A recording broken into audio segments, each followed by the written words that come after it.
আমাদের বিয়ের এই 4 বছর চলতেছে। বিয়ের পর বাবার বাড়িতেই ছিলাম 4 বছর, ঠিক মতো 2 মাসে সংসার করতে পারিনি। বিয়ের 4 বছরে সে আমার কোনো দায়িত্ব পালন করেনি, এমনকি তাদের বাড়িতেও নিয়ে যায়নি। আমি যে 4 বছর বাবার বাড়িতে ছিলাম, এর মাঝে 1 বছর ঝগড়া করে শুধু আমার বাবার বাড়িতেই সে আসেনি। এই একটা বছর আসেনি বলতে তার মাই আমার কাছে আসতে দেয়নি। সবসময় বলতো তার ছেলে চাকরি করে, এখানে ওখানে থাকা লাগে, এই জন্য আমাকে সময় দিতে পারতেছে না। সাথে তো একটার পর একটা মিথ্যা কথা আর অজুহাত ছিলই।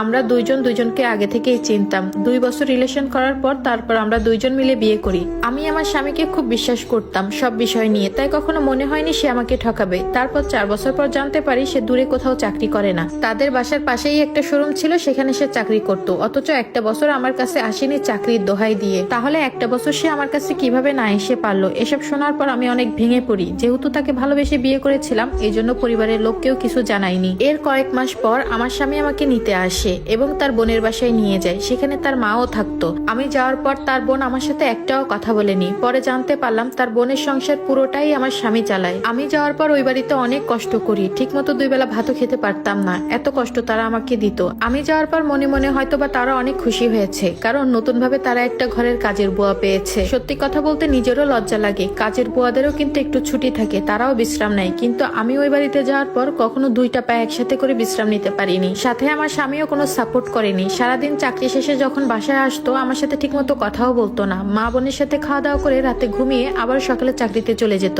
তাদের বাড়িতে একটানা কাজ করার পর আমি অনেক অসুস্থ হয়ে পড়ি এবং আমার ঠান্ডা লেগে যায়। এরপর আমার স্বামীর কাছে অনেক জোরাজোরি করার পর সে আমাকে ডাক্তারের কাছে নিয়ে যায়। আর ডাক্তারের কাছে যেয়ে দেখে অনেক টাকার ওষুধপত্র লাগবে।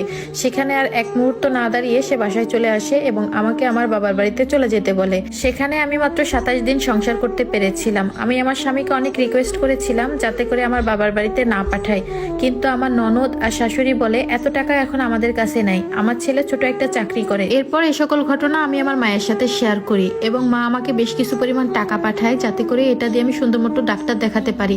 কারণ আমিও চাচ্ছিলাম না যে আবারও বাবার বাড়িতে যেয়ে উঠি, কারণ বিয়ের পর সেই 4টা বছর ধরে বাবার বাড়িতে ছিলাম। পরের দিন আমার স্বামী যখন বাসায় আসে, সে টেবিলে বসে খাওয়া দাওয়া করতেছিল। এর মাঝে তার ফোনে একটা কল আসে। ফোনটা রিসিভ করার পর বললাম, কে আপনি? তখন ওই মেয়েটা বলল, যার কাছে ফোন দিয়েছি সে আমার হাজবেন্ড। এই কথা বলার পর আমার মাথায় আকাশ ভেঙে পড়লো। আমি সাথে সাথে অনেক জোরে চিৎকার দিয়ে উঠলাম। আমার স্বামী খাওয়া ছেড়ে চলে আসলো এবং সাথে সাথে আমার কাছ থেকে ফোনটা কেড়ে নিল।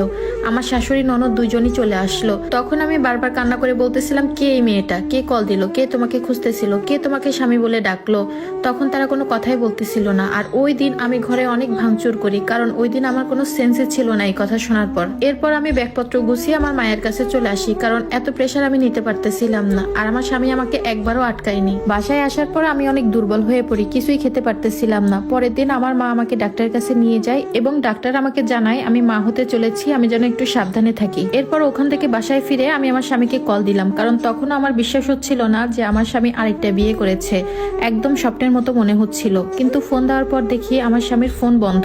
তারপর ননদের ফোনে ফোন দিলাম, সেও আমার ফোন রিসিভ করে না। এভাবে সারা দিন সারা রাত তার বোনের ফোনে এবং তার ফোনে সমানতালে ফোন দিতে লাগলাম। খাটের একটা কোনায় বসে মুখ চেপে কান্না করতেছিলাম। এর মাঝে রাত 2টার সময় আমার স্বামী আমাকে ফোন দেয়। আমি সাথে সাথে ফোন রিসিভ করি। তাকে এই খবর জানানোর আগে সে আমাকে বলে সে 1 বছর আগে বিয়ে করেছে এবং বিয়েটা তার মা বোন থেকেই দিয়েছে। আমি তার হাত জোর করে রিকোয়েস্ট করতেছিলাম যে তুমি কি আসলেই বিয়ে করেছো নাকি আমার সাথে ফান করতেছো?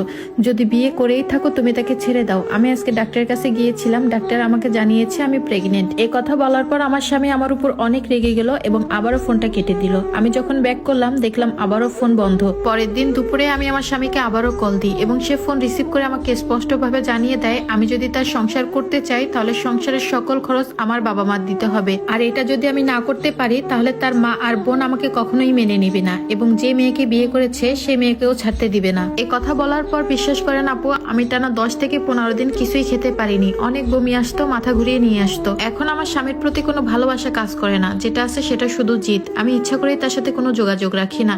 এখন দেখি সে মাঝে মাঝে আমাকে কল দেয়, টেক্সট করে, তার কোনো মেসেজের রিপ্লাই আমি করি না। এদিকে আমার ফ্যামিলির সাথে বসে সিদ্ধান্ত নিয়েছি তার সংসার আর করব না। আর আমি আমার সন্তানকেও রাখতে চাই, কারণ সে তো কোনো দোষ করেনি। আমি লেখাপড়াটা আবারও চালিয়ে যাব, জানি না আমার কপালে কি হয়। আর এই স্টোরিটা আমাকে একটা আপু লিখিয়ে পাঠিয়েছেন। আপুটার নাম প্রকাশে অনিচ্ছুক।